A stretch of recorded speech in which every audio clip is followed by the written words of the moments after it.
everyone. My name is Natalie Van Allen. I observe Miss Lott's life skills class, and this is Miss Lott. Hi, thank you for being my observation girl and for inviting me to do this. I remember doing this with my favorite high school teacher, so it's important to me and it's meaningful. Aw, I'm so glad I got to do it with you. So I'm just going to ask you a few questions that we've chosen as a class and then me individually. So, Okay. first off, what ages of students have you taught in your years of teaching? I student taught second grade and quickly realized that I needed to be with bigger people, larger humans. And after student teaching, I got my first job at Judson ISD, Converse Judson, and I was in junior high, sixth, seventh, eighth grade remedial reading. Awesome.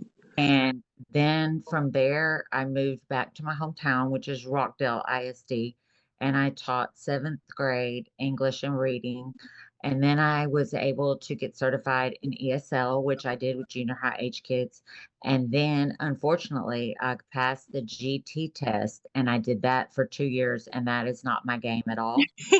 And so I got certified in special ed and I kept doing remedial reading and then resource. And then we had a teacher that wasn't really working out too great. And one year I taught math and English to all the kids that were to be tested Mm, for like the resource kids, and every one of them passed. And I, especially the math, because she was the math teacher for resource. And so I was super proud of that because I'm not a math person. that's And awesome. my boss could see that I really liked the special education kids. So then they moved me to junior high life skills. I did that for several years, maybe five. And where I grew up and where I was working, they created an 18 plus program, and they invited me to start it, create it in my town and in our rival town in Cameron at Cameron ISD. So on Mondays and Wednesdays, I worked in Rockville, and Tuesdays and Thursdays, I worked in Cameron, and I taught 18 to 22-year-old life skills students, but 18 plus. And our room was like an apartment in both places, Oh, wow. a kitchen, bathroom, bedroom, what am I forgetting? Dining area. And we did everything from laundry to cleaning to cooking to volunteering in the community. And we got ourselves in like the third or fourth year all the way to we were volunteering at a thrift store as well as a pizza place and Wow. also a nursing home. And COVID hit. Oh, And during no.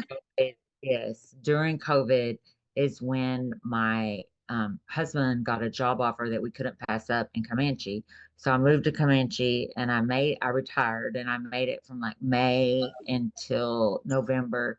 And I found out Dublin had an opening and I went to elementary life skills and I shared it with another retired teacher from November until May.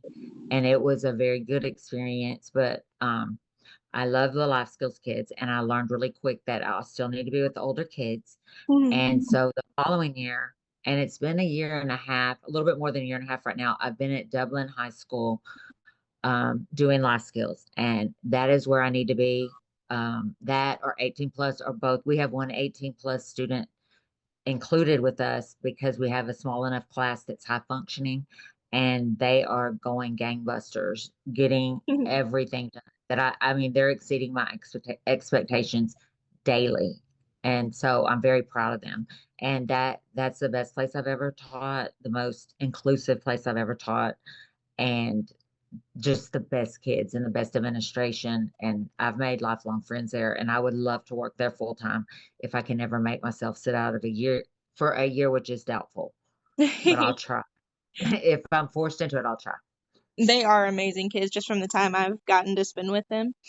Thank you. They love you and they know when you're coming and Oh, ask what day it is and all that. Because that day, the oh, last Thursday you were there, they were like, I thought that lady, Miss Natalie, was coming. I'm like, I thought so too, but and then a little while later you knocked and I was so happy. They were too. oh, that's great. So, what are some of your priorities when it comes to your students?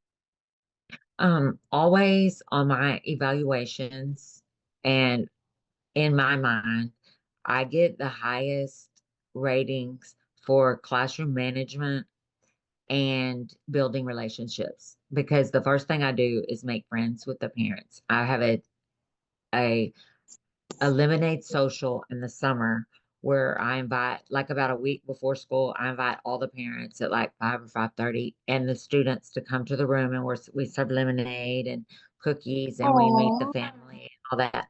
And then I become friends with them on every social platform they have. So I try to build trust with the parents immediately, and then they trust me. that's And awesome. if I ever have to call them, with something bad or, not bad, just something that happens at school that's going to shock them, they already know me and know I'm not going to be making something up, or, they Yes. know that they trust me. And so I always, and this is a good piece of advice that somebody gave me in college, a professor: start with a positive, then say what you need to say as positively as you can, and then end with a positive. And the Mm. first time I had to call someone's parent, like it was awful. Like I sat and stared at the phone, I was shaking, and I Oh, told the whole parent everything that happened. And they're like, I'm having the same problem with that at home. And so, it was a turning point for me, because I realized, they're not just trying to try me, they're doing this to everyone because of hormones or yes. whatever. Kids. But I mean, I was 21 and this kid was 15 in the eighth grade, Oh, wow. and he knew language and stuff that I wasn't aware that junior high kids knew. But after that, after I called his mom, even though she's like, I can't do anything with him, he did get better with me, and we built a somewhat of a relationship. And I saw him years later at a Jim's coffee shop after one of the games, and he was a busboy, and he came and talked to me and apologized. And I was like, he was Oh. going to junior college, and I was so proud of him for working so hard. And, he realized he was a bratty teenager like all of us could be back in the day. Anyway, and then I forgot what the original question was. Oh, I'm you're sorry. fine. You answered it perfectly. We can just keep going. Great. Um, Okay. so what type of community outreach does your school in Dublin offer? We go to the assisted living nursing facility that's there in Dublin. Last year, school year, it was my idea to invite them to our school for an Italian lunch. And Mm. we had spaghetti and meat sauce and garlic bread and salad and stuff that we made. And one of my students that Angel and we were trying to make Jello because some of them can't have sugar. And we I'm not a great cook with this kind of stuff that I don't make at home. So we shattered an acrylic, not an acrylic, but uh, forgot the name of the stuff. It's clear and you can cook on it. It was like a Oh, pitcher, yes. but I forgot what that's called. You can tell I'm not a great. Anyway, it shattered, so we didn't have a dessert, and we were like, Oh, "It'll be no. okay."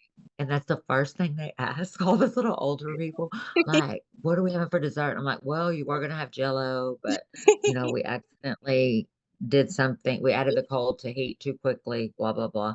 And so they were really sweet, but after they ate, they're like, "What are we gonna do?" And I was just trying to talk to all of them, and the kids were, they're awkward at first.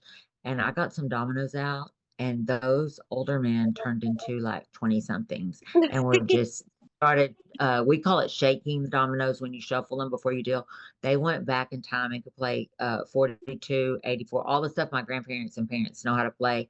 And then this year, Mrs. Crouch, the other 50% of the job, she's a retired teacher also, she started a visiting thing there, and they go like every 2 weeks, and sometimes it's me, sometimes it's her, but it was her idea.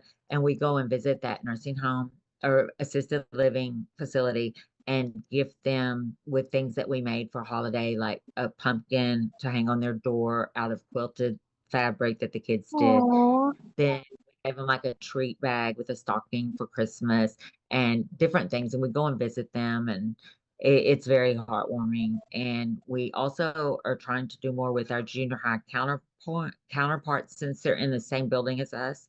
And one of the secretaries told me the other day, your kids are everywhere. Like, we used to never see them come out of the room, and y'all are on the move. They're doing stuff. This is the way life skills should be. And I think we're doing great. We're starting to do more things and go on more field trips. And I'm trying to think what else that we were about. That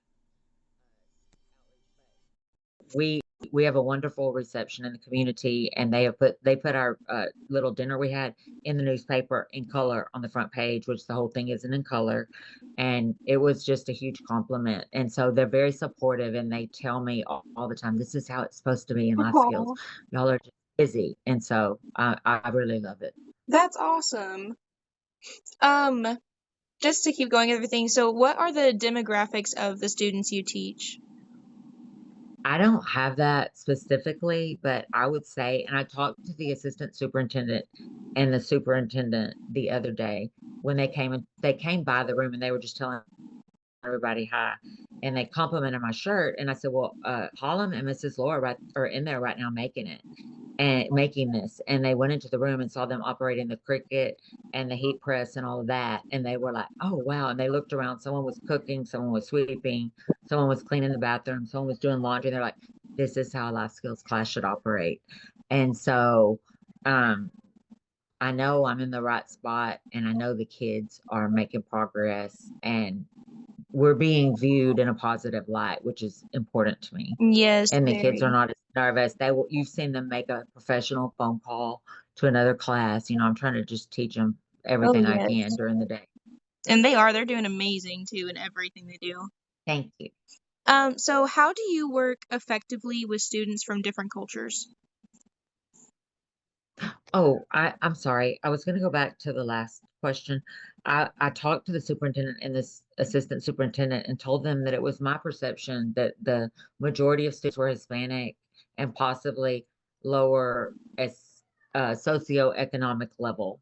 And they pretty much agreed with that. And I'm like, however, because of the ag program, which is unbelievable at that size of a school, and all of the positivity of the teachers and coaches, we have wonderful scores. Like some of the math teachers and the history teachers, they get 100% Oh, on the wow. end of course exams, which is like almost impossible in my mind. And I don't know, everyone just compliments themselves. And I've never seen more respectable kids. They're respectful and respectable, whether they're an athlete or just in the general education program in theater arts or whatever they're in. They're very, very respectful and team oriented and proud, and it's refreshing in today's world where they have the internet and all the outside influences. Yes. They still seem to be on track like we would want our own children to be. Okay, and now that was the last question. What was the next question? I'm sorry No, to you're fine. sidetrack, No, but thank I you. forgot. Mhm. So the next question was, how do you work effectively with students from different cultures? We cook all the time. And Mrs. Laura and Holland she bought when we were in Houston or Conroe, some churros that hadn't been cooked. And she brought them to school, and Holland opens the cabinet, gets the frying pan out, puts oil in there, and starts frying these churros. I'd never seen it. And we've made tortillas, which I have never done. I brought some fajita stuff to school, and I'm like, I forgot my tortillas. And she's like, I can make some. And he's over there helping her, and I'm like, wow. And then we've, when we did the big Italian meal, we talked about Italian music, Italian, like what time they eat normally, how long their lunches are, and how they eat later at night. And just, I try to approach it from that way. And I have a combination of Hispanic students and white students at this point, which doesn't matter to me at all. But I'm trying to teach them ways that I do stuff like making homemade donut holes from biscuits. Mrs. Laura Mm, also does it, but she does hers with cinnamon and sugar after, and we make the glaze and dip them in that. And so we each taught each other the different way and let the kids sample them. So we do stuff like that. We listen to all different kinds of music, as you know. We watch all mm. different kinds of movies that are um Disney or whatever, that are like that one with the Coco. And then Yes. we've watched another one. I can't think of the name of it right now, but it's really good, and it's Hispanic based, and the kids were telling me all about it. They've taught me dances, all kind of stuff. That's awesome. So I would say it's mostly focused on that, and that's the majority of the school. And so the kids are they don't really see. I know everybody says it's impossible to not see color, but they don't really think of it that way. These are just their friends that they've had since they Yes. were in elementary. And that's How it amazing. should be. Yes, very. Yes. So what are your best tips for differentiating in the classroom? That has been the most challenging thing that I have ever had to do. And I didn't get good at it until I had my own two kids and they're 5 years apart. And I realized when I brought the younger one home from the hospital and my husband and I walk in with the baby and my mom's there with our older son, he's like, so are we gonna go outside and play baseball now? Because we had told him like you're gonna have a little brother and y'all are gonna be able to play baseball together and whatever. And Oh. here I have an infant. I'm like, let's go walk around the block or whatever. And so I started at that point thinking more about it. And my kids had both had this one teacher, one had her in kindergarten and one in second grade. And she was the best teacher that either one of them ever had. And that is what she did. And so it just requires thinking and planning ahead of time. And Awesome. as I was telling the superintendent and assistant superintendent the other day, like when we're going to do something as a group, I'm like, this is what we're going to do. We need to paint, we need to whitewash this table, or we need to cook this or clean this. They fall into place of where they should go and where their strengths are on their own. Like one of them knows that they can cook, one of them knows they do not want to, but they'll be there for the cleanup or setting the table. And they work well together. And I mean, part of it's on the teacher, but they're great kids. And so they're very cooperative. That's But awesome. individualized teaching is the hardest thing to do. And if the lower the number, the easier it is. And you learn more from teaching others than from being taught. And they'll jump in and help someone that doesn't know what they're doing and help them learn how to do it like on their own. And so I'm Yes. learning from them also.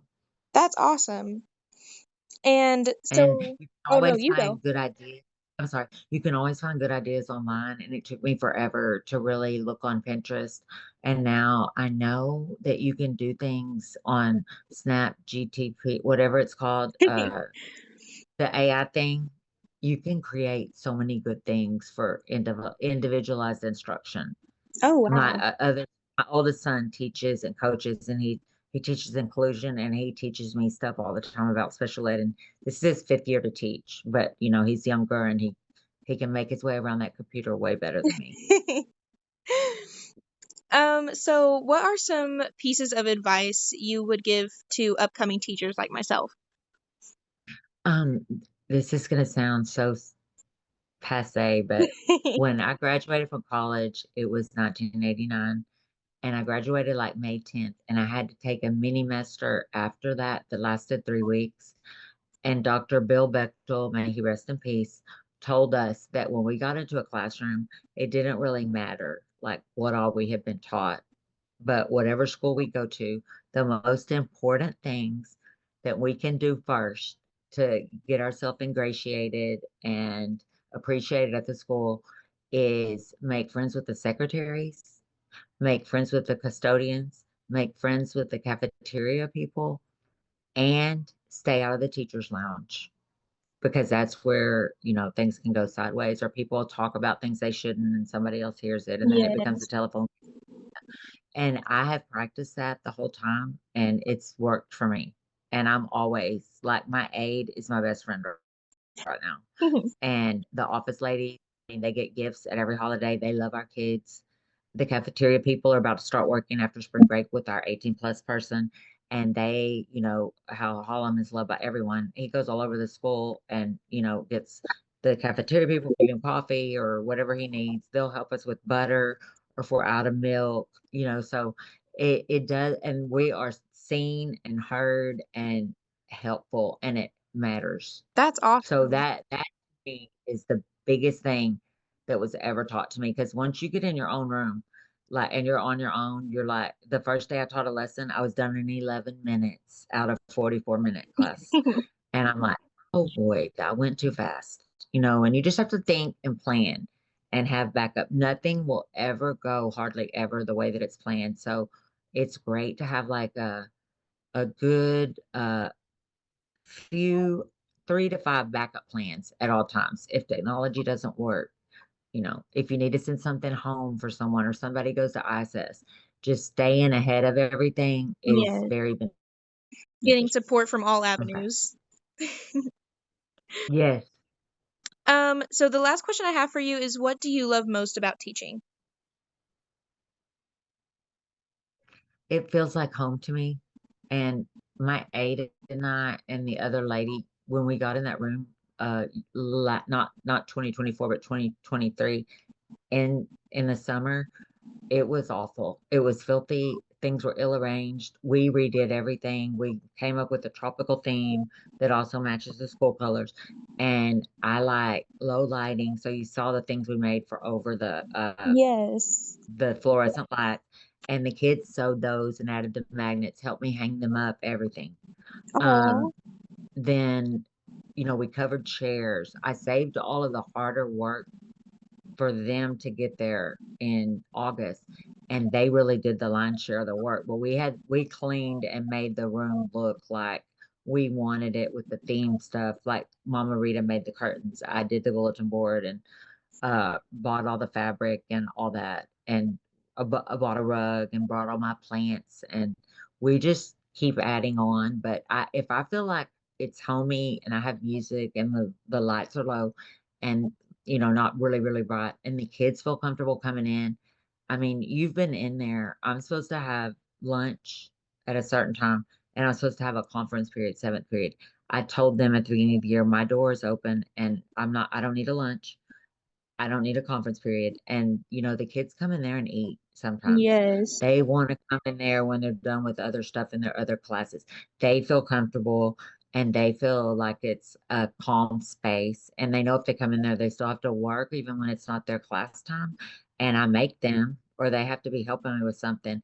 But, they want to be in there. And that's how I know that I'm doing something right. And they don't want to go to other classes. And so I know they're comfortable.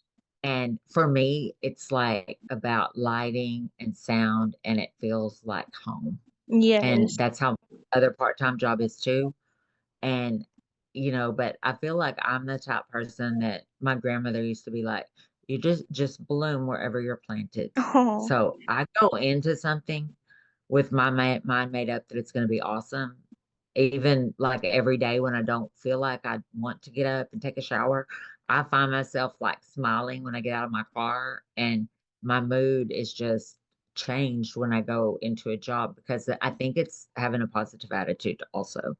And, after almost dying like 2 times, 2.5 years ago, like it changed me even more. Like I work even harder and I do more than I ever thought I was capable of. And part of it is too that my kids are grown and out of the house. So I have time to go in early. I have time to stay late. But I really think of them as my own kids. And they'll always be whatever age they are right now. Even my junior high kids that I used to teach, I still think of them as junior high age right now, even though they're 30 something or 40 something. that's So amazing. And thank I love you. it. And I mean, this is my 50, let's see. This was my 54th year to have a first day of school. Aw. And I still, as a student or teacher or whatever, I still get just as excited on the night before and can't sleep as I did when I was going into kindergarten. Oh, So if you have that kind of compassion for something or passion for something and you can't wait to get there, that's how you know that you're in the right place. And if it shouldn't, your job should never feel like work if you want to be happy. yes, very. That's my, take on the whole thing. A man or woman that loves what they do will never work a day in their life. And that's what I feel like. And we do work, don't get me wrong. And I've had challenges with paperwork and figuring stuff out and turning stuff in ahead of time. And, it is work, but all the rest of it makes up for any kind of challenges that I face. And I can always find people to help me because of my positive attitude, I think. Yes, definitely. And I try to help everybody that comes around me. And that makes for an even better So, community around your classroom as well.